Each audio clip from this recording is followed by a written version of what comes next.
Hello all, welcome to Sahakari rise plus. ഇന്ന് നമ്മൾ പുതിയൊരു ടോപ്പിക്ക് സ്റ്റാർട്ട് ചെയ്യാണ് കേട്ടോ. അപ്പോൾ ഇത് നിങ്ങളുടെ മെയിൻ ടോപ്പിക് എന്ന് പറയുന്നത് ബ്രീഡിംഗ് ആണ്. ബ്രീഡിങ്ങിനെ പറ്റിയുള്ളതാണ് നമ്മൾ നോക്കുന്നത്. ഓൾറെഡി നിങ്ങൾ കുറച്ച് പഠിച്ചിട്ടുണ്ടാവും ബ്രീഡിംഗ് എങ്ങനെയാണ് ചെയ്യുന്നതെന്നൊക്കെ ഉള്ളത്. അപ്പോൾ അതിൻ്റെ ബേസിക് ആയിട്ടുള്ള കുറച്ച് കാര്യങ്ങളാണ് നമ്മൾ ഇന്നത്തെ ഈ ഒരു സെക്ഷനിൽ കവർ ചെയ്യുന്നത് കേട്ടോ. അപ്പോൾ നമുക്ക് പഠിക്കാൻ ഉള്ള ടോപ്പിക്സ് എന്ന് പറയുന്നത് ബേസിക് ഓഫ് ഇൻഹെറിറ്റൻസ് ആണ്. ബേസിക് ഓഫ് ഇൻഹെറിറ്റൻസ്, ബ്രീഡിങ്ങിന്റെ അണ്ടറിലാണ് ഇത് വരുന്നത്. Basic of inheritance. അപ്പം ഈ ഒരു സെക്ഷൻ്റെ അണ്ടറിൽ നമുക്ക് പഠിക്കാനായിട്ട് നമ്മുടെ സിലബസിൽ വന്നിരിക്കുന്നത് സെൽ സൈക്കിളിനെ പറ്റിയും ജീൻ സ്ട്രക്ചർ ആൻഡ് ഫംഗ്ഷനെ പറ്റിയാണ്. ഏതൊക്കെയാണ്? സെൽ സൈക്കിളും ജീൻ സ്ട്രക്ചർ ആൻഡ് ഫംഗ്ഷൻ. അതിലെ സെൽ സൈക്കിളാണ് നമ്മൾ ഇന്നത്തെ ഈ ഒരു ക്ലാസ്സിൽ കവർ ചെയ്യാൻ പോകുന്നത്. അപ്പം ബേസിക്സ് ഓഫ് ഇൻഹെറിറ്റൻസിൽ നമ്മൾ ഇന്ന് പഠിക്കാൻ പോകുന്നത് സെൽ സൈക്കിൾ. ഓക്കെ, അപ്പോൾ സെൽ സൈക്കിൾ അല്ലെങ്കിൽ സെൽ ഡിവിഷൻ എന്നൊക്കെ പറയുമ്പം നിങ്ങൾക്ക് ഓൾറെഡി അറിയാവുന്ന ഒരു കാര്യമാണ്. ഒരു സെല്ല് നമ്മളുടെ ബോഡി അല്ലെങ്കിൽ ഒരു ലിവിങ് ഓർഗാനിസം എടുക്കുകയാണെങ്കിൽ അവരുടെ ബേസിക് ആയിട്ടുള്ള ഒരു കാര്യം എന്ന് പറയുന്നത് എന്താണ്? ബേസിക് യൂണിറ്റ് എന്ന് പറയുന്നത് എന്താണ്? It is cell. സെല്ലാണ് നമ്മളുടെ ഒരു basic structural and fundamental unit എന്ന് പറയുന്നത്. അപ്പം ഒരു സെല്ല് ഡിവൈഡ് ചെയ്ത് അടുത്ത സെല്ലാവും, അത് അടുത്ത സെല്ലാവും, ഇങ്ങനെ സെൽ ഇങ്ങനെ ഡിവൈഡ് ചെയ്യും. അങ്ങനെയാണ് ഒരു ഓർഗാനിസത്തിന്റെ ഗ്രോത്ത് ആൻഡ് ഡെവലപ്മെന്റ് പ്രോപ്പറായിട്ട് നടക്കുക. അതിപ്പം ഏതൊരു ഓർഗാനിസം ആണെങ്കിലും സെൽ ഡിവിഷൻ വഴിയാണ് എന്ത് സംഭവിക്കുക? ആ ഒരു ഓർഗാനിസത്തിന്റെ ഗ്രോത്ത് നടക്കുന്നത്. ഓക്കെ, അങ്ങനെ അതിന് മാസ് വെച്ച് വരുന്നത് എങ്ങനെയാണ്? ഈ സെല്ലിന്റെ ഡിവിഷൻ ആൻഡ് അതിന്റെ ഡെവലപ്മെന്റ് വഴിയാണ്. അപ്പോൾ ഈ സെൽ ഡിവിഷനെ പറ്റിയാണ് നമ്മൾ നോക്കുന്നത്. നമുക്ക് ഭയങ്കര ഡീറ്റെയിൽഡ് ആയിട്ട് അങ്ങ് ഭയങ്കര എക്സ്പ്ലനേഷനിലേക്ക് പോകുന്നില്ല. നിങ്ങൾക്ക് എക്സാം പോയിന്റ് ഓഫ് വ്യൂവിൽ മാത്രമാണ് നമ്മൾ നോക്കുന്നത് എന്ന് കരുതി വേണ്ട പോയിന്റ്സ് എല്ലാം പറഞ്ഞും പോവാം. ഓക്കെ, അപ്പോൾ ആദ്യം നമുക്ക് സെൽ ഡിവിഷൻ അല്ലെങ്കിൽ സെൽ സൈക്കിൾ എന്ന് പറഞ്ഞാൽ എന്താണെന്നുള്ളത് നോക്കാം. അതായത് ഒരു സെല്ല് എന്താവും? അടുത്തൊരു സെല്ലായിട്ട് മാറുകയാണ്. അല്ലെങ്കിൽ ആ ഒരു സെല്ല് ഡിവൈഡ് ചെയ്ത് ഇപ്പോൾ ഒരു സെല്ല് ഇരുന്ന സ്ഥാനത്ത് എന്തായിട്ട് മാറും? 2 സെല്ലായിട്ട് മാറുകയാണ്. അപ്പം ഇതിനെയാണ് പേരന്റ് സെൽ എന്ന് പറയുന്നത്. ഇതിനെ എന്തെന്ന് വിളിക്കും? Parent cell. ആൻഡ് ഈ ഉണ്ടായി വന്ന ആൾക്കാരെ നമ്മൾ ഡോട്ടർ സെൽ എന്ന് വിളിക്കും. Daughter cell. ഓക്കെ, ഇത് പേരന്റും ഇതെന്താണ്? ഡോട്ടർ സെൽസും ആണ്. ഡോട്ടർ സെൽസ് ആണ് ഇത് രണ്ടും. ക്ലിയർ? അപ്പോൾ സെൽ സൈക്കിൾ അല്ലെങ്കിൽ സെൽ ഡിവിഷൻ എന്ന് പറഞ്ഞാൽ എന്താണ്? The ordered sequence of events. ആ ഒരു സിംഗിൾ സെല്ല് 2 സെല്ലായിട്ട് മാറാൻ, ഡിവൈഡ് ചെയ്യാൻ എടുക്കുന്ന ആ ഒരു ഹോൾ പ്രോസസ്സിന്റെ സീക്വൻസ് ഓഫ് ഇവന്റ്സിനെയാണ് നമ്മൾ എന്ന് വിളിക്കുക? സെൽ ഡിവിഷൻ എന്ന് വിളിക്കുക. So it is an ordered sequence of event that take place in cell leading to cell growth, its division and duplication.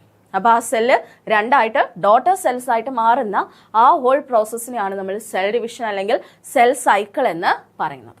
Okay, ഇതിൽ തന്നെ 2 കാര്യങ്ങളാണ് ഈ ഒരു സെൽ ഡിവിഷനുള്ളിൽ നടക്കുന്നത്. അപ്പോൾ ഒരു സെല്ല് ഡിവൈഡ് ചെയ്യാൻ ആ ഹോൾ പ്രോസസ്സിൽ അതിനെ സെൽ സൈക്കിൾ അല്ലെങ്കിൽ സെൽ ഡിവിഷൻ എന്ന് പറയും. സോ ആ ഹോൾ പ്രോസസ്സ് എടുക്കുകയാണെങ്കിൽ 2 കാര്യങ്ങളാണ് അവിടെ മെയിൻ ആയിട്ടും നടക്കുന്നത്. അതിൽ ഒന്നാമത്തെ കാര്യം എന്ന് പറയുന്നത് ആ സെല്ല്, നമുക്കറിയാം ഒരു സെല്ല് എന്ന് പറയുമ്പോൾ അതിനകത്ത് എന്തുണ്ട്? ന്യൂക്ലിയസ് വരുന്നുണ്ട് അല്ലേ? ന്യൂക്ലിയസ് വരുന്നുണ്ട്. അതിന് ചുറ്റുമായിട്ട് സൈറ്റോപ്ലാസം വരുന്നുണ്ട്. സോ ന്യൂക്ലിയസ് വരുന്നുണ്ട്, എന്ത് വരുന്നുണ്ട്? അതേപോലെ സൈറ്റോപ്ലാസം വരുന്നുണ്ട് അല്ലേ? അപ്പോൾ ഒരു സെല്ല് 2 ആകുമ്പോൾ എന്ത് വേണം? ഇതേപോലെ ആ 2 സെല്ലിനും എന്ത് വേണം? ഓരോ ന്യൂക്ലിയസും സൈറ്റോപ്ലാസവും വേണം. അപ്പോൾ എന്ത് വേണം? ആദ്യം ഈ ന്യൂക്ലിയസ് 2ആയിട്ട് ഡിവൈഡ് ചെയ്യണം അല്ലേ? 2 എണ്ണമായിട്ട് വരണം. അതേപോലെ സൈറ്റോപ്ലാസവും ഈക്വൽ ആയിട്ട് ഡിവൈഡ് ചെയ്യണം. സോ ഈ 2 കാര്യങ്ങളും ഈ സെൽ ഡിവിഷനിൽ സംഭവിക്കണം. എന്നാൽ മാത്രമേ 2 സെല്ലായിട്ട് മാറത്തുള്ളൂ. സോ ആ 2 കാര്യങ്ങൾ ഏതൊക്കെയാണ്? ഒന്ന്, ന്യൂക്ലിയസിന്റെ ഡിവിഷൻ. ന്യൂക്ലിയസിന്റെ ഡിവിഷനെ നമ്മൾ കാരിയോ കൈനസിസ് എന്ന് വിളിക്കും. എന്തെന്ന് വിളിക്കും? കാരിയോ കൈനസിസ്. കാരിയോ മീൻസ് ന്യൂക്ലിയസ് എന്നാണ് കേട്ടോ. അപ്പൊ ന്യൂക്ലിയസിന്റെ ഡിവിഷൻ ആണ് അവിടെ നടക്കുക. ന്യൂക്ലിയസ് ഡിവൈഡ് ചെയ്യുക. So this is the nuclear division. അപ്പൊ കാരിയോ കൈനസിസ് എന്ന് വെച്ച് കഴിഞ്ഞാൽ ന്യൂക്ലിയർ ഡിവിഷൻ ആണ് അവിടെ സംഭവിക്കുക. ഓക്കെ, അപ്പോൾ ആദ്യം ന്യൂക്ലിയസ് ഡിവൈഡ് ചെയ്ത് 2 ആവും. അത് കഴിഞ്ഞിട്ട് എന്ത് പറ്റും? സൈറ്റോപ്ലാസം ഡിവൈഡ് ചെയ്യും അല്ലേ? അതിനെ വിളിക്കുന്ന പേരാണ് സൈറ്റോകൈനസിസ്. എന്താണ്? സൈറ്റോകൈനസിസ്. അപ്പൊ സൈറ്റോകൈനസിസ് എന്ന് പറയുമ്പോൾ സൈറ്റോപ്ലാസം എന്താവാണ്? ഫിസിക്കലി ഡിവൈഡ് ചെയ്യാണ്. ഓക്കെ ആണല്ലോ? അപ്പം എല്ലാം 2 എണ്ണമായിട്ട് മാറും. എന്നിട്ട് അത് ഓരോ ഡോട്ടർ സെല്ലിലേക്ക് എൻട്രി ചെയ്യും, ഈക്വൽ ആയിട്ട് എൻട്രി ചെയ്യും. ക്ലിയർ ആണല്ലോ? അപ്പോൾ ഒരു സെൽ ഡിവിഷൻ നമ്മൾ എടുക്കുകയാണെങ്കിൽ ആ സെൽ ഡിവിഷനിൽ രണ്ട് കാര്യങ്ങളാണ്, രണ്ട് പ്രോസസ്സുകളാണ് സംഭവിക്കുക. ഒന്ന് കാരിയോകൈനസിസ്, രണ്ടാമത്തത് സൈറ്റോകൈനസിസ്. കാരിയോകൈനസിസ് എന്ന് പറയുമ്പോൾ ന്യൂക്ലിയസ് ഡിവൈഡ് ചെയ്യുന്നു. സൈറ്റോകൈനസിസ് എന്ന് പറയുമ്പോൾ സൈറ്റോപ്ലാസം ഡിവൈഡ് ചെയ്ത് രണ്ട് സെല്ലുകളിലായിട്ട് എൻട്രി ചെയ്യും. അപ്പൊ സെൽ ഡിവിഷൻ എന്ന് പറയുന്നത് എന്താണ്? That sequence of events taking place എപ്പോഴാണ്? When a cell divide into its daughter cells. Okay, അതിനെയാണ് സെൽ ഡിവിഷൻ അല്ലെങ്കിൽ സെൽ സൈക്കിൾ എന്ന് പറയുന്നത്. അതിനുള്ളിലായിട്ട് നടക്കുന്ന മേജർ രണ്ട് ഫേസസ് അല്ലെങ്കിൽ സ്റ്റേജസ് ആണ് കാരിയോകൈനസിസ് ആൻഡ് സൈറ്റോകൈനസിസ്. ഇനി സെൽ ഡിവിഷൻ നോക്കുകയാണെങ്കിൽ രണ്ട് ടൈപ്പ് ആണുള്ളത്. സെൽ ഡിവിഷൻ തന്നെ രണ്ട് രീതിയിൽ നടക്കാറുണ്ട്. ഒന്നെന്ന് പറയുന്നത് സെല്ല് കറക്റ്റായിട്ട് രണ്ട് ഈക്വൽ ആയിട്ട് ക്രോമസോമിലോ DNA ഒന്നും ചേഞ്ചസ് ഒന്നും ഇല്ലാതെ രണ്ട് ഈക്വൽ ആയിട്ടുള്ള സെൽസ് ആയിട്ട് മാറും with same number of chromosome. അപ്പം പേരന്റിന്റെ ക്രോമസോം നമ്പർ എത്ര ആണോ അത് തന്നെ ആയിരിക്കും എന്ത് ഡോട്ടർ സെൽസിലും വരുന്നത്. സോ അങ്ങനത്തെ ഡിവിഷനെയാണ് നമ്മൾ മൈറ്റോസിസ് എന്ന് പറയുന്നത്. ഓക്കെ, അപ്പൊ അവിടെ എന്താണ്? എത്ര ക്രോമസോം ആണോ പേരന്റിനുള്ളത് അത് തന്നെ ആയിരിക്കും ഡോട്ടറിനും കിട്ടുക, ഡോട്ടർ സെല്ലിനും കിട്ടുക. ഓക്കെ, ഇപ്പൊ പേരന്റ് എന്ന് ഉദ്ദേശിക്കുന്ന പേരന്റ് സെല്ലാണ് കേട്ടോ. അപ്പൊ ഇത് ഡോട്ടർ സെല്ലാണ്. സോ ക്രോമസോം നമ്പർ രണ്ടിടത്തും എന്തായിരിക്കും? ഈക്വൽ ആയിരിക്കും. So these type of division is known as mitosis. So mitosis produce two daughter cells that are identical to the parent cell. Parent cellന് എങ്ങനെയാണോ അതേപോലെ ഐഡന്റിക്കൽ ആയിട്ടുള്ള ഡോട്ടർ സെൽസ് ആയിരിക്കും മൈറ്റോസിസിൽ ഉണ്ടാവുക. So mitosis produce two daughter cells that are identical to the parent cell. Parent സെല്ലിന് ഐഡന്റിക്കൽ ആയിട്ടുള്ള അതേ ഡോട്ടർ സെൽസ് ആയിരിക്കും മൈറ്റോസിസിൽ പ്രൊഡ്യൂസ് ചെയ്യുക. അപ്പൊ മൈറ്റോസിസിന്റെ ഫംഗ്ഷൻ അല്ലെങ്കിൽ അതിന്റെ സിഗ്നിഫിക്കൻസ് എന്താണ്? നമുക്ക് സെല്ലിന് എന്തെങ്കിലും ഡാമേജ് വരുമ്പോൾ പുതിയ സെല്ല് ഉണ്ടാവുന്നതും, അതായത് സെൽ റിപ്പയർ, സെല്ലിന്റെ അങ്ങനത്തെ പ്രോസസ്സ്, സൈക്ലിംഗ് പ്രോസസ്സ് എല്ലാത്തിനകത്തും എന്താ വരിക? ഗ്രോത്ത് ഫേസിലും എല്ലാം ഈ മൈറ്റോട്ടിക് ഡിവിഷൻ അല്ലെങ്കിൽ മൈറ്റോസിസ് ആണ് സംഭവിക്കുക. നമ്മൾ ഹൈറ്റ് വെക്കുന്ന സമയത്തും എല്ലാം സെല്ല് ഇൻക്രീസ് ചെയ്യാണല്ലേ. സോ ആ ഇൻക്രീസ് ചെയ്യുന്നത് ഏത് വഴിയാണ്? മൈറ്റോസിസ് വഴിയാണ്. അപ്പൊ മൈറ്റോട്ടിക് ഡിവിഷൻ ആണ് ഗ്രോത്തിനും ഡെവലപ്മെന്റിനും റിപ്പയറിലും വരുന്നത്. ഓക്കെ, അപ്പം ഗ്രോത്തിനും റിപ്പയറിലും മൈറ്റോട്ടിക് ഡിവിഷൻ ആണ് സംഭവിക്കുക, അല്ലെങ്കിൽ മൈറ്റോസിസ് ആണ് സംഭവിക്കുക. So this type of cell division allow multicellular organism to grow and repair damaged tissue. Damage tissue repair ചെയ്യാനും ഈ മൈറ്റോട്ടിക് ഡിവിഷൻ ആണ് വരുന്നത്. അത് ഓർത്ത് വെച്ചിരിക്കുക. അപ്പൊ ഗ്രോത്ത് ആൻഡ് റിപ്പയറിനകത്താണ് എന്ത് വരിക? മൈറ്റോസിസ് അല്ലെങ്കിൽ മൈറ്റോട്ടിക് ഡിവിഷൻ വരുന്നത്. Growth and repair. ക്ലിയർ ആണല്ലോ? സോ അതാണ് first type cell division, mitosis. അപ്പോൾ ഒരു സെല്ല്, ഒരു പേരന്റ് സെൽ, അതിന് എത്ര ക്രോമസോം ഉണ്ടോ അല്ലെങ്കിൽ അതിന്റെ ഐഡന്റിക്കൽ ആയിട്ടുള്ള ഡോട്ടർ സെൽസ് ആയിരിക്കും പ്രൊഡ്യൂസ് ചെയ്യുക. അതിനെയാണ് മൈറ്റോസിസ് അല്ലെങ്കിൽ മൈറ്റോട്ടിക് ഡിവിഷൻ എന്ന് വിളിക്കുന്നത്. ആൻഡ് മൈറ്റോട്ടിക് ഡിവിഷൻ എപ്പോഴാണ് സംഭവിക്കുക? ഗ്രോത്ത് ആൻഡ് റിപ്പയറിന്റെ സമയത്തെല്ലാം മൈറ്റോട്ടിക് ഡിവിഷനാണ് അവിടെ ഉണ്ടാവുന്നത്. ഓക്കെ അല്ലേ? ഇനി രണ്ടാമത്തെ സെൽ ഡിവിഷനാണ് മിയോസിസ്. എന്താണ് മിയോസിസ്? മിയോസിസിൽ എന്താന്ന് വെച്ച് കഴിഞ്ഞാൽ, നേരത്തെ നമ്മൾ പറഞ്ഞ പോലെ സെൽ ഡിവിഷൻ കറക്റ്റ് ആയിട്ട് നടക്കും, പക്ഷേ ക്രോമസോം നമ്പർ റെഡ്യൂസ് ആവും, ഹാഫ് ആയിട്ട് കുറയും. ഇഫ് ക്രോമസോം നമ്പർ ഇസ് 4 ആണ് ക്രോമസോം നമ്പർ എന്ന് വെച്ചോ, ഉണ്ടായി വരുന്ന ഡോട്ടർ സെൽ, അപ്പൊ പേരന്റിൻ്റെത് 4 ആണെന്ന് വെച്ചോളൂ. അങ്ങനെയാണെങ്കിൽ ഉണ്ടാവുന്ന ഡോട്ടറിന്റെ ഇല്ലേ, അതെന്തായിരിക്കും? പകുതി ആയിരിക്കും. ദാറ്റ് ഇസ് 2 ആയിരിക്കും അതിന്റെ ക്രോമസോം നമ്പർ. മനസ്സിലായോ? അപ്പൊ പേരന്റ് 4 ആണ് ക്രോമസോം നമ്പർ എങ്കിൽ ഡോട്ടറിൻ്റെത് 2 ആയിരിക്കും. സോ അതിനെയാണ് മിയോസിസ്. സോ അവിടെ ഒരു റിഡക്ഷൻ ഇൻ ക്രോമസോം നമ്പർ ഉണ്ടാവും. ഓക്കെ ആണല്ലോ? അപ്പൊ അതാണ് മിയോസിസ് എന്ന് പറയാം. ആൻഡ് മിയോസിസിന്റെ സമയത്ത് 2 സെൽ ഡിവിഷൻസ് സംഭവിക്കാറുണ്ട്. മൈറ്റോസിസിൽ ആ ഒരു പ്രോസസ് ഇല്ല. ഇവിടെ 2 സെൽ ഡിവിഷൻ ആണ് നടക്കുന്നത്. ഓക്കെ ആണല്ലോ? ആൻഡ് നമ്മൾ ഒരു കാര്യം കൂടെ പറഞ്ഞിരുന്നു, മൈറ്റോസിസിൽ ഒരു സെല്ല് 2 സെല്ലായിട്ട് മാറുമെങ്കിൽ മിയോസിസ്, കംപ്ലീറ്റ് മിയോസിസ് കഴിയുമ്പം ഒരു സെല്ല് എത്ര ആവും? 4 ആയിട്ടാണ് മാറുന്നത്. 4 ഡോട്ടർ സെൽസ് അല്ലെങ്കിൽ 4 ന്യൂ സെൽസ് ആയിരിക്കും അവിടെ ഉണ്ടാവുന്നത്. ആ ഒരു പോയിന്റും കൂടെ ഓർക്കണം കേട്ടോ. അപ്പോൾ മൈറ്റോസിസിൽ ഒരെണ്ണം 2 ആയിട്ടാണ് മാറുന്നത്. ക്രോമസോം നമ്പർ സെയിം ആയിരിക്കും. ഗ്രോത്ത് ആൻഡ് റിപ്പയറിലാണ് മൈറ്റോസിസ് വരുന്നത്. Whereas in meiosis, chromosome number half ആയിട്ട് കുറയും, റെഡ്യൂസ് ചെയ്യും, റെഡ്യൂസ് ടു ഹാഫ്. ഇപ്പം 4 ആണെങ്കിൽ 2 ആവും. നമ്മളുടെ 46 ആണെങ്കിൽ 23 ആയിട്ട് മാറും. ഓക്കെ, ആൻഡ് ഉണ്ടാവുന്ന നമ്പർ ഓഫ് സെൽസ് എത്ര ആയിരിക്കും? 4 ആയിരിക്കും. ഓക്കെ ആണല്ലോ. ആൻഡ് ഇത് എവിടെയാണ് നടക്കുക? സെക്ഷലി റീപ്രൊഡ്യൂസ് ചെയ്യുന്ന ഓർഗാനിസത്തിൽ അവർ ഗമേറ്റ് പ്രൊഡ്യൂസ് ചെയ്യുന്ന സമയത്ത് മിയോസിസ് ആണ് നടക്കുക. അപ്പം ഗമേറ്റ് പ്രൊഡക്ഷനിൽ ഗമേറ്റിന്റെ പ്രൊഡക്ഷൻ നടക്കുന്ന സമയത്ത് അവിടെ എന്താണ്? മിയോസിസ് ആണ് സംഭവിക്കുന്നത്. ഓക്കെ ആണല്ലോ. അപ്പോൾ ഇത്രയും പോയിന്റുകൾ ക്ലിയർ ആണല്ലോ, രണ്ടിന്റെ ഡിഫറൻസും ക്ലിയർ ആണല്ലോ. മൈറ്റോസിസിൽ ഈക്വൽ ആയിരിക്കും, ഐഡന്റിക്കൽ ആയിട്ടുള്ള സെൽസ് ആയിരിക്കും. 2 സെല്ല് പ്രൊഡ്യൂസ് ചെയ്യും, ഒരു സെല്ല് 2 ആയിട്ട് മാറും. ഗ്രോത്ത് ആൻഡ് റിപ്പയറിന്റെ സമയത്താണ് മൈറ്റോസിസ് സംഭവിക്കുക. ഓക്കെ, ഇനി മിയോസിസിന്റെ കാര്യം നോക്കുമ്പോൾ ഒരു സെല്ലിലെ ക്രോമസോം നമ്പർ എന്താവും? ഡോട്ടർ ആവുന്ന സമയത്ത്, അതായത് മിയോട്ടിക് ഡിവിഷൻ കഴിയുമ്പം ഹാഫ് ആയിട്ട് മാറും.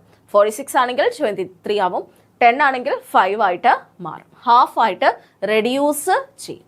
And number of cells produce ചെയ്യുന്ന നമ്പർ ഓഫ് സെൽസ് എത്ര ആയിരിക്കും? 4 ആയിരിക്കും. ആൻഡ് ഇത് നടക്കുന്നത് എന്താണ്? സെക്ഷലി റീപ്രൊഡ്യൂസ് ചെയ്യുന്ന ഓർഗാനിസത്തിൽ ഗമേറ്റിന്റെ പ്രൊഡക്ഷന്റെ സമയത്താണ് മിയോട്ടിക് ഡിവിഷൻ സംഭവിക്കുന്നത്. So meiosis is necessary in sexually reproducing organism. എന്തുകൊണ്ടാണ്? നമ്മൾ പറയും, ഇപ്പം നമുക്കറിയാമല്ലോ, സെക്ഷലി റീപ്രൊഡ്യൂസിങ് ഓർഗാനിസത്തിന്റെ ഗമേറ്റ്സ്, ഇപ്പം ഫോർ എക്സാമ്പിൾ ഞാൻ കാണിക്കുമ്പോൾ, ഇപ്പം നമ്മളുടേത് 2n ആണ് നമ്മളുടെ ക്രോമസോം നമ്പർ. ഓക്കെ, 2n ആണ് നമ്മളുടെ ക്രോമസോമിന്റെ പ്ലോയിഡി എന്ന് വെച്ചോ. ഗമേറ്റുകളും 2n ആണെന്ന് വെച്ചോ. അപ്പം മെയിൽ ഗമേറ്റ്, അതായത് സ്പേം 2n ആണ്, അതേപോലെ എഗ്ഗും എന്താണ്? 2n ആണെന്ന് വെച്ചോളൂ. അപ്പോൾ ഇത് രണ്ടും കൂടെ ഫ്യൂസ് ചെയ്യുമ്പോൾ എത്ര ആവും? 4n ആയിട്ട് മാറും. അതായത് നമ്മുടെ കാര്യത്തിൽ 46 ക്രോമസോം ഉള്ള നമ്പർ നമ്മൾ 46 മെയിൽ ഗാമീറ്റും 46 ഫീമെയിൽ ഗാമീറ്റും ക്രോമസോം ആണ് വരുന്നതെങ്കിൽ ഉണ്ടാവുന്നത് എത്ര ആയിരിക്കും? 92 ആയിരിക്കും ക്രോമസോം നമ്പർ. ഹ്യൂമൻ ബീങ്സിന്റെ എത്ര? 46 അല്ലേ, ഉണ്ടായത് 92. അപ്പോൾ അത് സെയിം സ്പീഷീസ് ആവുമോ? ഇല്ലല്ലേ. സോ അത് മെയിൻറ്റെയിൻ ചെയ്ത് കൊണ്ടുപോകാൻ വേണ്ടിയാണ് എന്ത് ചെയ്യുക? ഈ 46 എന്നുള്ളത് റെഡ്യൂസ് ചെയ്ത് എന്താക്കും? ഹാഫ് ആക്കി മാറ്റും. ഹാഫ് ആകുകയെന്ന് വെച്ച് കഴിഞ്ഞാൽ n ആക്കി മാറ്റും. ദാറ്റ് ഈസ് 23 ആക്കും. മെയിലിൻ്റെ കാര്യത്തിലും 23, ഫീമെയിലിൻ്റെ കാര്യത്തിലും എത്ര ആവും? n 23 ആവും. ഇത് രണ്ടും കൂടെ ഫ്യൂസ് ചെയ്യുമ്പം 46 ആവും. സോ ടോട്ടൽ 46 തന്നെ വരും. അപ്പോൾ chromosome number generation after generation identical ആക്കി ഇരുത്താൻ വേണ്ടിയാണ് നമ്മൾ ഈ മിയോട്ടിക് ഡിവിഷൻ നടത്തുന്നത്. അപ്പോൾ മിയോസിസ് വഴിയാണ് അത് പോസിബിൾ ആവുന്നത്. ഓക്കെ ആണല്ലോ, ക്ലിയർ അല്ലേ? സോ അതാണ് മിയോസിസ്. അപ്പോൾ ഡബിൾ സെൽ ഡിവിഷനാണ് അവിടെ നടക്കുക. മിയോസിസ് 1ഉം മിയോസിസ് 2ഉം നടക്കും. ഓക്കെ, ആൻഡ് ഇനി നമ്മൾ ഇത്രയും കാര്യങ്ങളാണ് 2 ടൈപ്പ് ഓഫ് സെൽ ഡിവിഷൻ. ഇനി സെൽ ഡിവിഷൻ നമുക്ക് നല്ല രീതിയിൽ ഡീറ്റെയിൽഡ് ആയിട്ടൊന്ന് നോക്കാം. ഓക്കെ, അപ്പം സെൽ ഡിവിഷൻ, അതായത് മൈറ്റോസിസും മിയോസിസും പഠിക്കുന്നതിന് മുമ്പ് ഇവരിലേക്ക് കടക്കാൻ വേണ്ടി, ഈ മൈറ്റോസിസ് ആയാലും മിയോസിസ് ആയാലും അതിലേക്ക് എൻ്റർ ചെയ്യുന്നതിന് മുമ്പായിട്ട് കുറച്ച് പ്രിപ്പറേഷൻസ് വേണം. ഇപ്പം നമ്മളായാലും ഒരു കല്യാണത്തിന് പോവാന്ന് വെച്ചോ. ഓക്കെ, ഒരു കല്യാണത്തിന് പോവാണ്, അല്ലെങ്കിൽ നമ്മളെ വീട്ടിൽ ഒരു ഫംഗ്ഷൻ നടക്കുകയാണെങ്കിൽ നമ്മൾ എന്ത് ചെയ്യും? അതിന് വേണ്ട കാര്യങ്ങളൊക്കെ ചെയ്യല്ലേ. ഇപ്പോൾ കല്യാണത്തിന് പോവുകയാണെങ്കിൽ നമ്മൾ നന്നായിട്ട് ഡ്രസ്സ് ചെയ്ത് ഒരുങ്ങി ലിപ്സ്റ്റിക്കൊക്കെ ഇട്ട്, ഇപ്പം ഞാൻ ഇട്ടേക്കുന്ന പോലെ ലിപ്സ്റ്റിക്കൊക്കെ ഇട്ട് ഒരുങ്ങി ചമഞ്ഞ് പോവല്ലേ. അതേപോലെ സെൽ എന്ത് ചെയ്യും? ഡിവൈഡ് ചെയ്യുന്നതിന് മുമ്പായിട്ട് അവരെന്ത് ചെയ്യും? കുറച്ച് പ്രിപ്പറേഷൻസ് നടത്തും. ഓക്കെ, അവർക്ക് കുറച്ച് പ്രിപ്പറേഷൻസ് വേണം. ആ പ്രിപ്പറേഷൻ എടുക്കുന്ന ആ ഒരു ടൈം ഉണ്ടല്ലോ, പ്രിപ്പയർ ചെയ്യാൻ എടുക്കുന്ന ആ ഒരു ടൈമിനെ നമ്മൾ ഇന്റർഫേസ് എന്ന് വിളിക്കും. എന്തെന്ന് വിളിക്കും? ഇന്റർഫേസ് എന്ന് വിളിക്കും. ഓക്കെ ആണല്ലോ. അപ്പോൾ സെൽ ഡിവിഷൻ നടത്താൻ വേണ്ടി പ്രിപ്പയർ ചെയ്യാൻ അവർക്ക് കുറച്ച് ടൈം വേണം. ആ ടൈമിനെയാണ് നമ്മൾ എന്ന് വിളിക്കുക? ഇന്റർഫേസ് എന്ന് വിളിക്കുക. അവിടെ പ്രിപ്പറേഷൻസ് ആണ് നടക്കുക. So the initial event in cell cycle is the growth phase. Growth phase ആണ്, that is called the interphase. Okay, അപ്പോൾ ഇന്റർഫേസിനെയാണ് നമ്മൾ എന്താ വിളിക്കുക? ഇനിഷ്യൽ ഇവന്റ് എന്ന് പറയുന്നത് അതെന്താണ്? ഒരു പ്രിപ്പറേഷൻ ആണ്. അപ്പോൾ ഒരു ഗ്രോത്ത് നടക്കുന്ന സമയത്ത്, അല്ലെങ്കിൽ ഒരു സെൽ ഡിവിഷൻ നടക്കുന്ന സമയത്ത് നമുക്ക് എന്ത് വേണം? കുറച്ച് പ്രിപ്പറേഷൻസ് വേണം. ആ പ്രിപ്പറേഷനെയാണ് നമ്മൾ ഇന്റർഫേസ് എന്ന് വിളിക്കുക. ആ ഇന്റർഫേസ് നമുക്ക് 3 എണ്ണം വരുന്നുണ്ട് കേട്ടോ. 3 ആയിട്ട് ഈ ഒരു ടോട്ടൽ ഇന്റർഫേസ് എടുക്കുകയാണെങ്കിൽ അതിനെ നമ്മൾ 3 ആയിട്ട് ഡിവൈഡ് ചെയ്യും. ഓക്കെ, 3 ഫേസുകളായിട്ട് ഡിവൈഡ് ചെയ്യും. അത് ഏതൊക്കെയാണ്? G1, S and G2 phase. അപ്പോൾ ഇന്റർഫേസ് തന്നെ 3 ഫേസുകൾ വരുന്നുണ്ട്. G1, S and G2 phase. Okay, അപ്പോൾ ഇന്റർഫേസ് എന്ന് പറയുന്ന ആ പ്രിപ്പറേഷൻ എടുക്കുന്ന ടൈമിനെയാണ് ഇന്റർഫേസ് എന്ന് വിളിക്കുക. അതിന് G1, S ആൻഡ് G2 ഫേസുകൾ വരുന്നുണ്ട്. അത് കഴിഞ്ഞ് വരുന്നതാണ് നമ്മളുടെ ഡിവിഷൻ. അതേതാണ്? Mitotic division. എം എന്ന് നമ്മൾ അതിനെ കൊടുക്കും. സോ ടോട്ടൽ ഒരു സെൽ സൈക്കിൾ എടുക്കുകയാണെങ്കിൽ 4 ഫേസസ് എന്ന് നമുക്ക് പറയാം. ഇന്റർഫേസ് ഉണ്ട്. ഇന്റർഫേസിൽ 3 ഫേസസ് ആണ്. ഏതൊക്കെയാ? G1, S and G2. പിന്നെ നമ്മളുടെ മൈറ്റോട്ടിക് ഡിവിഷൻ. അപ്പം G1, S, G2 and M face ആണ് ഒരു ഹോൾ സെൽ സൈക്കിളിനകത്ത് വരുന്നത്. ഏതൊക്കെയാണ്? G1, S, G2 and M. ഈ G1ഉം Sഉം G2ഉം കൂടെ ചേരുന്നതാണ് ഇന്റർഫേസ്. ഓക്കെ അല്ലേ? അപ്പൊ ഇതാണ് ഒരു കംപ്ലീറ്റ് സെൽ സൈക്കിളിൽ വരുന്ന ഫേസസുകൾ. അപ്പോൾ ഒരു കംപ്ലീറ്റ് സെൽ സൈക്കിൾ എടുക്കുകയാണെങ്കിൽ അതിൽ ഇന്റർഫേസും വരും, പിന്നെ ഡിവിഷൻ ഫേസും വരും. ഓക്കെ, ഇന്റർഫേസിൽ തന്നെ ഇതൊക്കെ വരും. G1, S and G2. അപ്പൊ ടോട്ടൽ ഒരു ലൈഫ് സൈക്കിൾ അല്ലെങ്കിൽ സെൽ സൈക്കിൾ എടുക്കുകയാണെങ്കിൽ അവിടെ 4 ഫേസ് ആണ്. G1, S, G2 and M. Clear ആണല്ലോ? ഇനി നമുക്ക് ഓരോ ഫേസുകൾ ഡീറ്റെയിൽഡ് ആയിട്ട് പഠിക്കാം. ഫസ്റ്റ് ഇന്റർഫേസ് നോക്കാം. അപ്പൊ ഇന്റർഫേസ് എന്ന് പറയുന്നത് നമ്മൾ എടുക്കുന്ന ആ ഒരു മൈറ്റോട്ടിക് ഫേസ് എടുക്കുകയാണെങ്കിൽ അത് ഏറ്റവും ഷോർട്ട് ആയിരിക്കും. അതിന്റെ പ്രിപ്പറേഷൻ ടൈം ആയിരിക്കും ഏറ്റവും കൂടുതലായിട്ടുള്ള ഇന്റർഫേസ്. അപ്പോൾ ഒരു സെൽ ഡിവിഷൻ നമ്മൾ എടുക്കുകയാണെങ്കിൽ അതിൽ ഏറ്റവും ഷോർട്ട് ആയിട്ടുള്ളത് എന്തായിരിക്കും? ആ ഡിവിഷൻ സമയമായിരിക്കും, ആ മൈറ്റോട്ടിക് ഡിവിഷൻ ആയിരിക്കും. ബാക്കി അതിന് വേണ്ട പ്രിപ്പറേഷൻ ആണ് ഏറ്റവും ലോങ്ങസ്റ്റ് ആയിട്ടുള്ള ടൈം. ഓക്കെ, സോ ഇന്റർഫേസ് ആണ് ഏറ്റവും ലോങ്ങർ ആയിട്ട് വരുന്ന ഫേസ്. ഇന്റർഫേസ് ആ G1ഉം Sഉം G2ഉം കൂടെ ചേരുന്ന ആ ഇന്റർഫേസ് ആണ് ഏറ്റവും ലോങ്ങർ ആയിട്ടുള്ള ഫേസ് എന്ന് പറയുന്നത്, അല്ലെങ്കിൽ ടൈം എന്ന് പറയാം. ഓക്കെ, അപ്പൊ ആ ഫേസ് എന്ന് പറയുന്നത് എന്താണ്? പ്രിപ്പറേഷൻ ആണ്. ആ സെല്ല് ഡിവൈഡ് ചെയ്യാൻ എടുക്കുന്ന പ്രിപ്പറേഷൻസ് ആണ് ആ ഒരു സമയത്ത് നടക്കുക. ഇപ്പൊ ഈ ഒരു ഇമേജിലേക്ക് നോക്കുമ്പോൾ നിങ്ങൾക്ക് മനസ്സിലാവും, അതായത് ഒരു ഹോൾ സെൽ സൈക്കിൾ ആണ് ഈ കൊടുത്തിരിക്കുന്നത്. അതിൽ നോക്കിയേ, ഈ ഒരു ഫേസ്, ഈ കൊടുത്തിരിക്കുന്ന ഇത്രയും മാത്രമാണ് നമ്മളുടെ മൈറ്റോട്ടിക് ഡിവിഷൻ നടക്കുന്നത്. അതായത് ഈ ഒരു കുഞ്ഞ് സ്ഥലത്ത് മാത്രമാണ് മൈറ്റോട്ടിക് ഫേസ് വരുന്നത്. ബാക്കി ഇത്രയും കാര്യം എന്താണ്? ഇന്റർഫേസ് ആണ്. അതിൽ ഇത് സെൽ ഗ്രോത്ത് ആണ്. G1, S ഉണ്ട്, പിന്നെ G2 ഫേസ്. ഈ 3 ഫേസ് ചേരുന്നതാണ് നമ്മളുടെ ഇന്റർഫേസ്. അപ്പോൾ ടോട്ടൽ ഇന്റർഫേസ് ആണ് ഏറ്റവും വലിയ ലോങ് ഫേസ് ആയിട്ട് കൺസിഡർ ചെയ്യുന്നത്. ആ ഇന്റർഫേസ് 3 ഫേസസ് ആയിട്ട് ഡിവൈഡ് ചെയ്യുന്നുണ്ട്. G1, S and G2. ഇനി അതിന്റെ പേരുകൾ പഠിച്ചു വെച്ചേക്കാം. G1 എന്ന് പറഞ്ഞാൽ ഫസ്റ്റ് ഗ്യാപ്പ് ഫേസ് എന്നാണ് അർത്ഥം. G1 എന്ന് പറയുന്നത് first gap phase. Okay, first gap phase. പിന്നെ S എന്ന് പറയുന്നത് സിന്തസിസ് ഫേസ് ആണ്. ആൻഡ് G2 എന്ന് പറയുന്നത് സെക്കൻഡ് ഗ്യാപ്പ് ഫേസ് ആണ് കേട്ടോ. Second gap face. ക്ലിയർ അല്ലേ? അപ്പൊ G1 is the first gap phase, S is the synthesis phase and G2 is the second gap phase. അപ്പൊ ഇത്രയും കൂടെ ചേരുന്നതാണ് ഇന്റർഫേസ്. ഇന്റർഫേസ് കഴിഞ്ഞാണ് മൈറ്റോട്ടിക് ഡിവിഷൻ നടക്കുക. ഇനി ഓരോ ഫേസിലും എന്തൊക്കെയാണ് നടക്കുന്നതെന്നുള്ളത് നമുക്ക് പഠിക്കണം അല്ലേ? അപ്പോൾ ഈ 3 ഫേസസിൽ വെച്ചിട്ടാണ് എന്ത് സംഭവിക്കാം? സെല്ല് ഗ്രോ ചെയ്തിട്ട് അതിന് വേണ്ട പ്രോട്ടീൻസും പിന്നെ ക്രോമസോം ഡിവൈഡ് ചെയ്യണമല്ലോ, ന്യൂക്ലിയസ് ഡിവൈഡ് ചെയ്യണം. അപ്പം അതിനുള്ളിലുള്ള ക്രോമസോം DNA ഒക്കെ എന്താണ്? ഡിവൈഡ് ചെയ്യണം. സോ ആ DNA-യുടെ സിന്തസിസ് അല്ലെങ്കിൽ DNA ഉണ്ടാക്കാനുള്ള സബ്സ്റ്റൻസിന്റെ സിന്തസിസ് ഒക്കെ ഈ ഒരു ഫേസുകളിലായിരിക്കും നടക്കുക. അപ്പൊ ഇന്റർഫേസിൽ എന്താണ്? സെല്ല് ഇഷ്ടംപോലെ പ്രോട്ടീൻസ് പ്രൊഡ്യൂസ് ചെയ്യും, പിന്നെ ഹൈ മെറ്റബോളിക് ആക്ടിവിറ്റി ആയിരിക്കും അവിടെ നടക്കുക. And it is the time for the preparation for mitosis. അപ്പൊ ഇതിൽ ഓരോന്നിലും എന്തൊക്കെ സംഭവിക്കുമെന്ന് നോക്കാം. First one G1 or the pre DNA synthesis stage അല്ലെങ്കിൽ ഫസ്റ്റ് ഗ്യാപ്പ് ഫേസ് എന്ന് പറയാം. അപ്പം ഫസ്റ്റ് ഗ്യാപ്പ് ഫേസ് അല്ലെങ്കിൽ G1 ഫേസ്, അതും അല്ലെങ്കിൽ അതിനെ പ്രീ DNA സിന്തസിസ് സ്റ്റേജ് അല്ലെങ്കിൽ ഫേസ് എന്ന് വിളിക്കും. അപ്പൊ ഇതിൽ പ്രീ എന്ന് പറയുമ്പോൾ മുൻപാണ്, DNA സിന്തസിസിന് മുമ്പുള്ള ഫേസ് ആണ്. ഓക്കെ, DNA സിന്തസിസിന് മുമ്പ്. അപ്പൊ ഇവിടെ എന്ത് സംഭവിക്കുമെന്ന് വെച്ചാൽ നോർമൽ ആയിട്ടിരിക്കുന്ന സെല്ലിന്റെ സൈസ് അല്ലെങ്കിൽ അതിന്റെ മാസ് എന്ത് ചെയ്യും? ഇൻക്രീസ് ആവും. എന്നിട്ട് അവർ DNA സിന്തസിസിന് വേണ്ടി പ്രിപ്പയർ ആവും. DNA-യുടെ റെപ്ലിക്കേഷന് വേണ്ടി അവർ പ്രിപ്പയർ ആവും. ഈ സമയത്ത് മെറ്റബോളിക് റേറ്റ് എന്തായിരിക്കും? ഹൈ ആയിരിക്കും. ഈ പോയിന്റുകളൊക്കെയാണ് പഠിക്കേണ്ടത്. Metabolic rate is high. അതേപോലെ prepares for DNA replication, cell increases in mass. ഇതാണ് G1 ഫേസിൽ അല്ലെങ്കിൽ ഫസ്റ്റ് ഗ്യാപ്പ് ഫേസ്, അതും അല്ലെങ്കിൽ പ്രീ DNA സിന്തസിസ് ഫേസിൽ സംഭവിക്കും. Okay, and it takes almost 10 hours. 10 hours എടുത്തിട്ടാണ് ഈ ഒരു പ്രിപ്പറേഷൻ കംപ്ലീറ്റ് ചെയ്യുക. ഇപ്പോൾ ഒരു 24 hours ആണ് നമ്മൾ ആ ഒരു സെൽ സൈക്കിളിന് എടുക്കുന്നതെങ്കിൽ അതിൽ 10 hours എന്തിനു വേണ്ടിയാണ് എടുക്കുക? ഈ ഒരു G1 ഫേസിന് വേണ്ടിയാണ് എടുക്കുക. ഓക്കെ ആണല്ലോ? ഇനി അടുത്താണ് S ഫേസ്. എസ് ഫേസ് എന്ന് പറയുന്നത് സിന്തറ്റിക് ഫേസ് ആണ്, സിന്തസിസ് ഫേസ് ആണ്. സോ അവിടെ എന്താ സംഭവിക്കുക?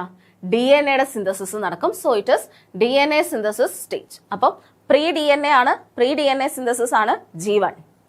DNA സിന്തസിസ് നടക്കുന്നത് എസ്, അതുകൊണ്ടാണ് സിന്തസിസ് ഫേസ് എന്ന് പറയാം. സോ ഇവിടെ DNA റെപ്ലിക്കേറ്റ് ചെയ്യും. ക്രോമസോം എന്താവും? ഡ്യൂപ്ലിക്കേറ്റ് ചെയ്യും. ഡ്യൂപ്ലിക്കേറ്റ് ചെയ്യാന്ന് വെച്ചാൽ അതും റെപ്ലിക്കേറ്റ് ചെയ്യും. DNA റെപ്ലിക്കേറ്റ് ചെയ്ത് രണ്ട് കോപ്പീസ് വീതം ഉണ്ടാക്കും. അതേപോലെ ക്രോമസോം 2 വരും.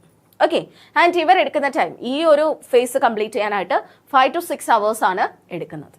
ഓക്കെ, അപ്പോൾ ഇവിടെ എന്താ നടക്കുക? DNA റെപ്ലിക്കേഷൻ നടക്കുന്നുണ്ട്. സെൻട്രോസോം എന്താവും? ഡബിൾ ആവും. പിന്നെ ഇറ്റ് ടേക്സ് 5 to 6 hours. 5 മുതൽ 6 മണിക്കൂറാണ് എടുക്കുക.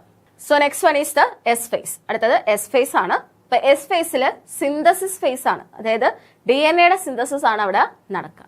So it is the DNA synthesis stage. അപ്പോൾ G1 എന്ന് പറയുന്ന പ്രീ DNA സിന്തസിസ് ആണ്, DNA സിന്തസിസിന് മുമ്പുള്ള ഫേസ് ആണ്. എസ് എന്ന് പറയുന്നത് എന്താണ്? DNA സിന്തസിസ് ഫേസ് ആണ്. സോ ഇവിടെ DNA സിന്തസിസ് നടക്കും, അതായത് ഒരു DNA കോപ്പി ഒരെണ്ണവും കൂടെ ഉണ്ടാക്കും, ഒരു കോപ്പിയും കൂടെ ഉണ്ടാക്കും. അതിനാണ് DNA റെപ്ലിക്കേഷൻ എന്ന് പറയാം. സോ ഇവിടെ റെപ്ലിക്കേഷൻ ഓഫ് DNA നടക്കും. അതേപോലെ സെൻട്രോസോം ഉണ്ടല്ലോ, സെൻട്രോസോം എന്ത് ചെയ്യും? ഡ്യൂപ്ലിക്കേറ്റ് ചെയ്യും. സോ അപ്പൊ എന്താ സംഭവിക്കുക? Replication of DNA take place and centrosome duplicate ചെയ്യും. ആൻഡ് ഈ ഒരു ഫേസ് കംപ്ലീറ്റ് ചെയ്യാൻ എടുക്കുന്ന സമയം എന്ന് പറയുന്നത് 5 to 6 hours ആണ്. എത്രയാണ്? 5 to 6 hours ആണ്. ആ ഒരു ടൈം വെച്ചിട്ടായിരിക്കും ഈ ഒരു എസ് ഫേസ് അല്ലെങ്കിൽ സിന്തസിസ് ഫേസ് കംപ്ലീറ്റ് ആവുന്നത്. Okay, thank you everyone.